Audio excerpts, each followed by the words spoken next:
കൊച്ചമ്മ ഒന്ന് വീട്ടിലേക്ക് വരണം കൊച്ചമ്മ. എന്താടി, എന്താ സംഗതി? അപ്പൻ അമ്മയെ തല്ലിക്കൊല്ലും കൊച്ചമ്മ. ഒന്ന് വേഗം വരണം കൊച്ചമ്മ. ജോസ്, പാപ്പുകുട്ടി ടാക്സി കൊണ്ടുവരോ? അതുകൊണ്ടേക്ക്. ശങ്കരൻകുട്ടി എന്റെ കൂടെ വരും.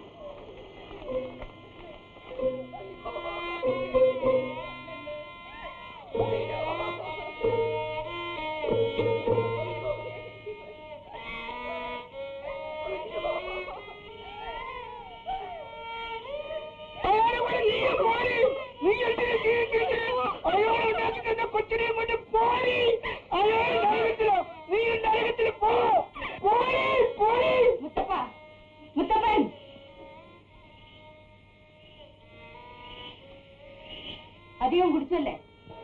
കൂടുതൽ കുടിച്ചു പോയി കൊച്ചമ്മ. ഞാൻ പലപ്പോഴും പറഞ്ഞിട്ടില്ലേ, ഇന്ന് അങ്ങനെ പറ്റിപ്പോയേ, ക്ഷമിക്കണം. വല്ലതും കഴിച്ച് കിടന്നുറങ്ങിക്കൊള്ളാം. ഓ, രാവിലെ ബംഗ്ലാവിലേക്ക് വരണം. ഓ കാക്കച്ചി, ഓ കാക്കച്ചി, മുത്തപ്പന് അത്താഴം വിളമ്പി കൊടുക്കണം. ഓ കൊച്ചമ്മ. തങ്കക്കുട്ടി, ഓ എന്താ കാക്കച്ചി? എനിക്ക് ചത്തെങ്കിലും മതി കൊച്ചമ്മ. ഇയാളോട് എന്നെ കൊന്നേക്കാൻ പറ. നോക്കൂ കൊച്ചമ്മ, അപ്പനടിച്ച പാടാണ് ഇതെല്ലാം.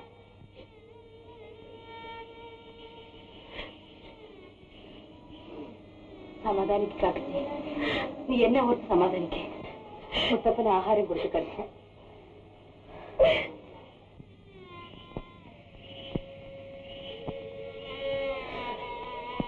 തങ്കക്കുട്ടി,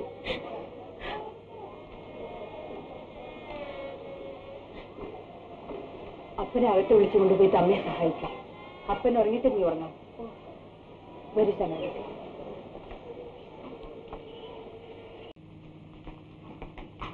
ഇരിക്കും.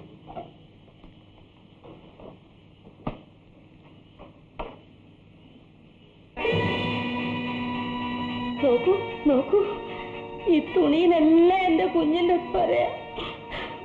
ഇതെല്ലാം അവനിവിടെ ഇട്ടേച്ചു പോയി. അവനെ കൊന്നു കൊന്നു.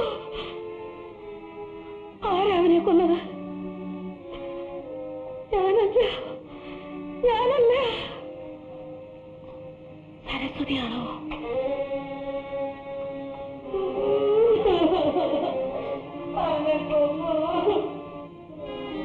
അത് എന്റെ ഭർത്താവിന്റെ സഹോദരിയാണ്. എന്താ, പേടി തോന്നിയല്ലേ? ഇല്ല, വിഷമം തോന്നി. കുറെ ദിവസങ്ങളായിട്ട് ചേർത്ത് ഇങ്ങനെയാ. എന്താ അവരുടെ പേര്? അന്നാമ്മ. നിങ്ങൾ വരൂ.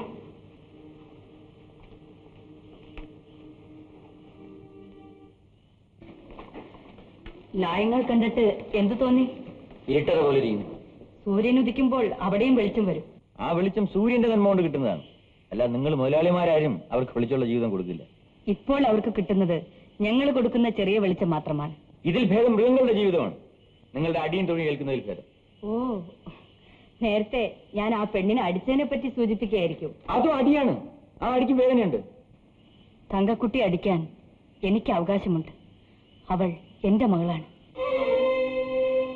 എന്റെ ഭർത്താവിന്റെ മകൾ.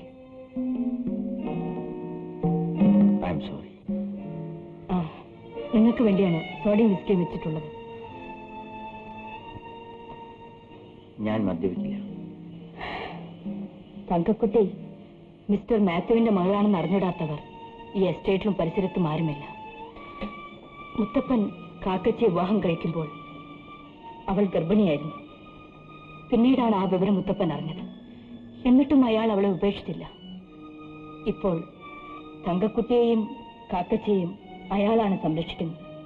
പക്ഷേ കുടിച്ചു ബോധം തെറ്റുമ്പോൾ അയാൾ അവളെ ഉപദ്രവിക്കും, എല്ലാം വിളിച്ചു പറയും. നമ്മളവിടെ ചെന്നപ്പോൾ അയാളുടെ കൂടെ നരകത്തിൽ പോടി എന്ന് മുത്തപ്പൻ പറഞ്ഞില്ലേ, അത് എന്റെ ഭർത്താവിനെ ഉദ്ദേശിച്ചായിരുന്നു.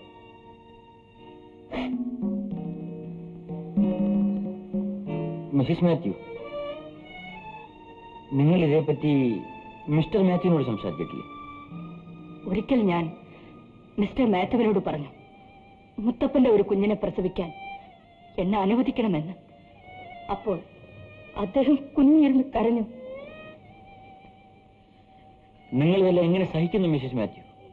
ഞാനിങ്ങനെ പലതും സഹിക്കുന്നവരുള്ള ജോസ്, ഇതെല്ലാം കൊണ്ടുപോകും.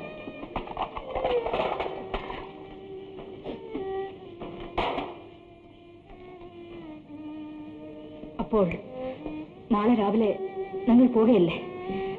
തിരിച്ചു വരുമെങ്കിൽ കോട്ടയത്തിൽ നിന്ന് ഒരു ചുമന്ന പട്ടുകൂടെ വാങ്ങിച്ചു കൊണ്ടുവരണം. മിസ്റ്റർ മാത്യുവിന്റെ കല്ലറയിൽ വിരിക്കാനാണ്. ഭക്ഷണം കഴിക്കാം.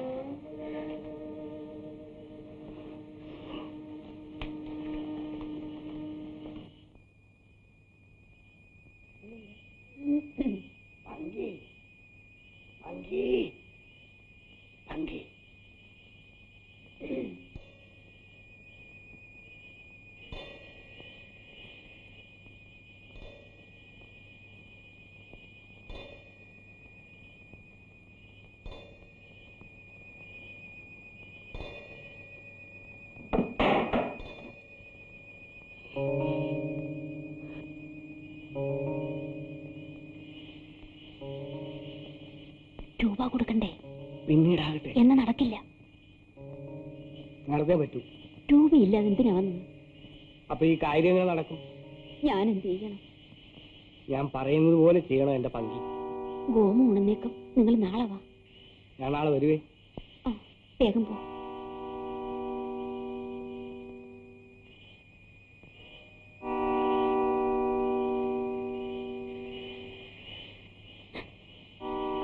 ഇവിടെ വെച്ച് ഇതൊന്നും വേണ്ടായിരുന്നു ചേച്ചി. അത് എന്റെ ഭർത്താവാണ്. കഴിവില്ലാത്ത ഒരു സാധു മനുഷ്യൻ, ഒരു ഡ്രൈവറാണ്. പപ്പുണ്ണിച്ചേട്ടനുമായി പരിചയമുള്ളതുകൊണ്ടാണ് എന്നെ ഇങ്ങോട്ട് അയച്ചത്. അപ്പം രൂപയുടെ കാര്യം ചോദിച്ചതോ? ഒരത്യാവശ്യത്തിന് കുറച്ച് രൂപ വേണമായിരുന്നു. അത് കിട്ടിയില്ലെന്ന് പറയാനാണ് വന്നത്. 10 സെന്റ് ഭൂമിയുള്ളത് വിൽക്കാനുള്ള ആലോചനയാണ്. വിവരമറിഞ്ഞിട്ട് നാളെ വരും. ക്ഷമിക്കണം ചേച്ചി. കിടക്കാൻ ചേച്ചി വരൂ.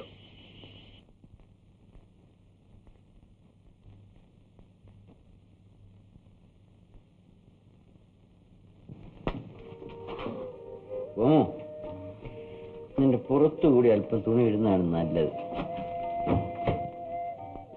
പപ്പുണ്ണി വന്നില്ലേ? ഈ അകത്തേക്ക് കയറിപ്പോയ ആള് മരിച്ചുപോയോ? ഓ ഈശ്വരാ, മരിച്ചില്ല. ഇങ്ങോട്ട് പുറത്തിറങ്ങിയോ?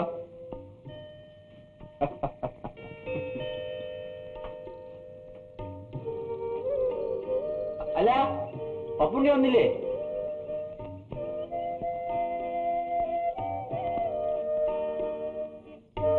ഇങ്ങോട്ട് വാങ്ങ. ഏത് ചേച്ചി? ഓ, നമ്മുടെ പങ്കിയമ്മ. ചേട്ടൻ തോട്ടത്തിൽ പോയത് ജോലിക്ക് വേണ്ടിയാണോ?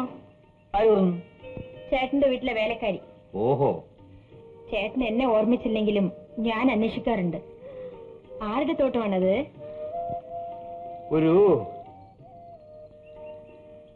സ്ത്രീയുടെ. ഏത് സ്ത്രീയുടെ? സരസ്വതി മാത്യു. ഇന്നലെ ഞാൻ അവരുടെ മാനേജരായി ഉദ്യോഗം സ്വീകരിച്ചു.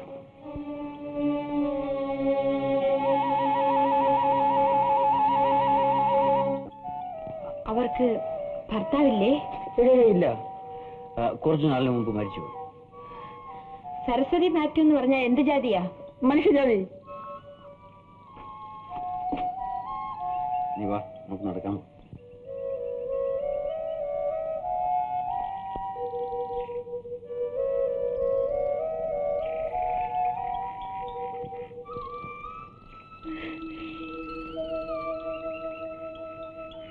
സരസ്വതി മാത്യുവിന് എന്ത് പ്രായമുണ്ട്? നല്ല തികഞ്ഞ പ്രായം. 30, 32. നല്ല സ്റ്റൈൽ. കാണാൻ സുന്ദരിയാണോ? ആഹാ, വെളുത്ത് അല്ലല്ല, നല്ല ഓറഞ്ചിന്റെ നിറത്തില് നല്ല സുന്ദരി. ചേട്ടൻ എവിടെയാണ് താമസിച്ചത്? ഞാൻ അവരുടെ ഒരു കിടക്കമുറിയില്. അവരുടെ എന്ന് വെച്ചാൽ അവരുടെ ബംഗ്ലാവിലെ. ഇനി എന്തൊക്കെ അറിയണം ചോദിച്ചോ. ഞാൻ എപ്പോഴാ ഉറങ്ങിയെന്നറിയണ്ടേ? ഞാൻ ഒറ്റയ്ക്കാണോ ഉറങ്ങിയതെന്നറിയണ്ടേ?